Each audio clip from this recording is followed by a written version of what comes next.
Ana wata sai ga wata, yanzu 'yan bindiga sun kai wani mummunan hari gidan babban malamin addini mai suna Sheikh Murtala a Sada. Wannan 'yan bindiga lallai sun kai wannan mummunan hari ne cikin dare domin su kashe wannan malamin addini kuma su yi garkuwa da shi. To amma da suka kai harin kuma Allah bai ba su sa'a ba, bayan sun je ƙofar gidan wannan babban malamin addini inda suke je cike a cikin wata mota. Daga nan sai suka kama mutum ɗaya suka ɗaga shi inda ya haura wannan katangar gida sai dira.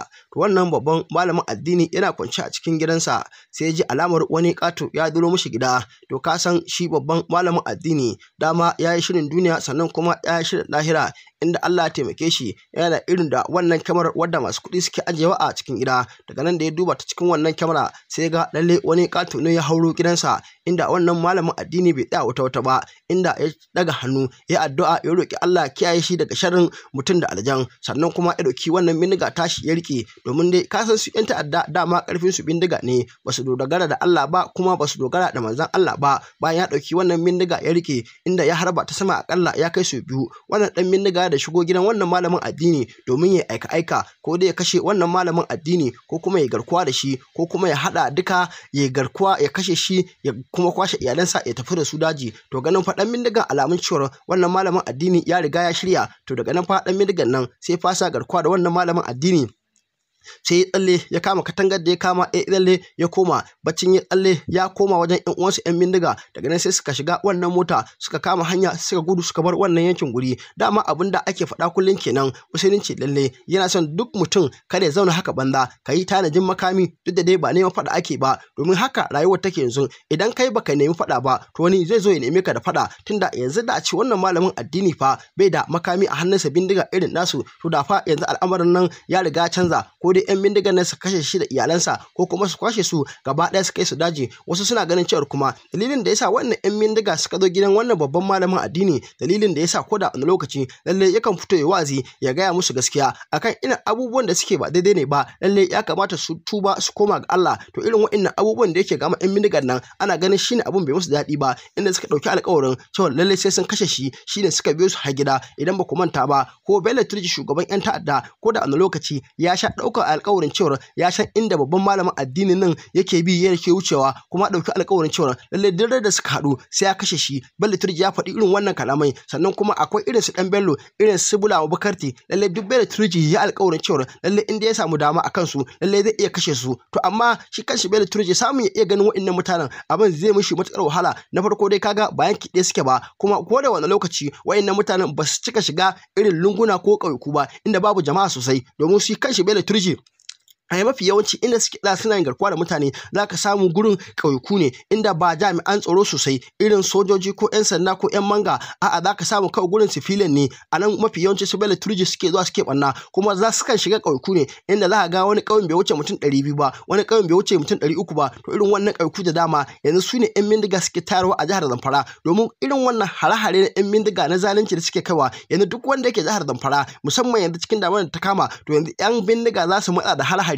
Mutanen suna ƙauyukun nan suna ƙoƙarin yanzu su shiga gonakai su noma, an matsa musu cewa lalle sai sun biya harajin miliyoyin kuɗi. Kuma abin da haushi shine ko da sun ɗauki wannan kuɗin haraji sun biya, ba faɗa ba su yi noman nan ba, domin ko kwanan nan akwai mazauna Zamfara waɗanda suka fito suka koka suka ce 'yan bindiga sun sa musu haraji na miliyoyin kuɗi kuma sun ɗauki wannan kuɗi sun bayar. To amma kuma 'yan bindiga sun hana su zaman lafiya, wanda a yanzu haka ya ce akwai mutanen su dama waɗanda aka sace suna daji, an ce kuma sai sun ƙara ɗaukar wani kuɗin fansa sun bayar, wanda ce yanzu ƙoƙarin da suke kawai shine su shirye-shirye su yi noma abincin da za su ci. To yanzu kuma 'yan bindigan nan sun matsa musu, an ce a'a wanda suke an sace su an kasu daji, an ce lalle sai sun bada wani kuɗin fansa sannan a saki wa'innan mutane. Yace to kaga yanzu zama gurin ba zai yi ba, shi za ka ke ganin da dama yanzu sai ka ga ta ganin mutanen mu suna hawan motoci suna barin nan yankin arewa suna koma kudanci. Kuma gashi can ma kudanci yanzu akwai matsaloli da dama waɗanda suke tasowa, musamman faɗa na kabilanci wanda ake fama da shi. Da an faɗan nan ya tashi za ka ga mutanen mu 'yan arewa shi ake kama a ta kashewa. Ga irin wannan dokoki da shugabanni suke kafawa na zalunci da azabtarwa, musamman kaga bangaren masu tuka mashina. Haka za ka ga wani lokaci a jihar Lagos ana kama mashina ana nikewa, sannan kuma kai dan a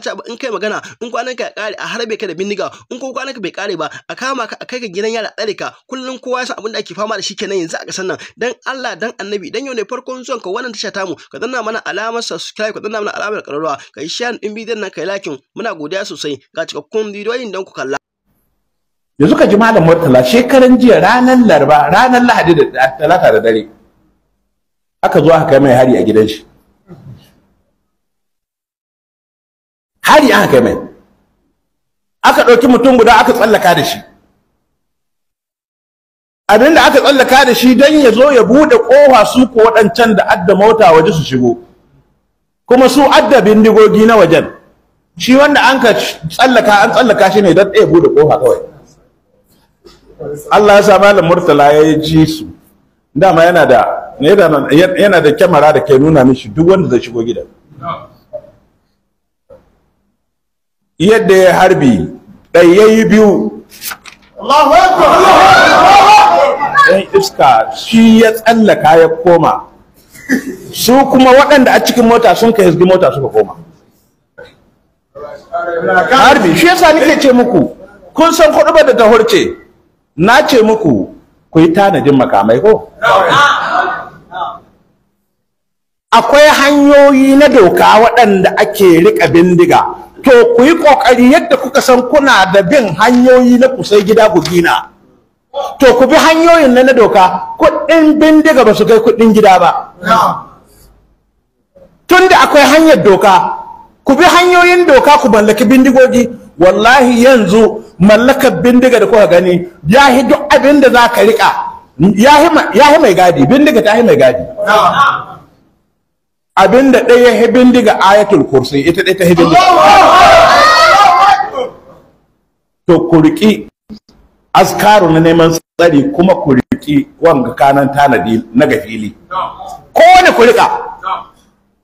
Ai annabi ya san da ayatul kursi, ya san da azkaru duka da neman tsari, amma Allah ya saukan mai da ayat Qur'ani, wa iddu lahum mastata'tum min quwwa wa min ribatil khayl turhibuna bihi aduwallahi wa aduwakum. Duk annabi ya san da waɗannan. Ba wai addu'a babba ce, addu'a usayful mu'min, makamin mu'mini ce addu'a. Amma kuma duk da haka Allah ya ce ma musulmi ku yi tanadi, ku tanada musu min quwwa, abinda kuka samu dama na karbi. Kuma annabi ya fasar karhi na ala innal quwwata ram, abinda a karbi shine harbi ba. Yanzu shine karbi ba, kuma ba harbi kibiya ba makami bace yanzu ba. Kibiya makamin karamin dan ta'adda ne, karamin dan ta'adda wanda ka zuwa da addashi, wannan kai kana iya huskanta ta da kibiya. Amma babban ɗan ta'adda mai bindiga babu abin da an magani ne bayan bindigar, don ita a ƙarhi ne, in koyo ji kana da ita to ka kare mai ƙarfi kenan.